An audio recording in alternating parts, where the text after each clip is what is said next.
I can find a way. If it's fate, right? You've seen so many Greek mythology stories where you try to avoid the fate of whatever the gods have destined for you. And the act of avoiding it makes it happen. Like Oedipus, for example. Oedipus Right. would be the most famous egregious of those. example. Yes.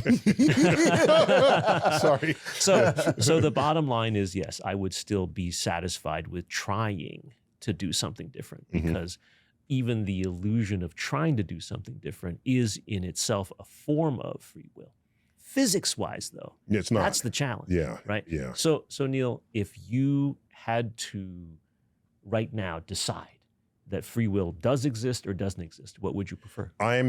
My thinking over the recent years, because I didn't used to think about this at all, my thinking over recent years is leaning towards the absence of free will for practically everything we think and do in our lives.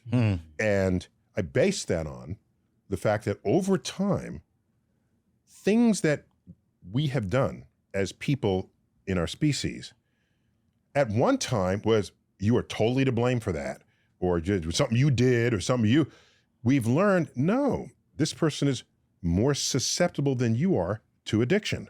Right. There's a biochemistry there. This person cannot just be made the life of the party because they're on the autism spectrum.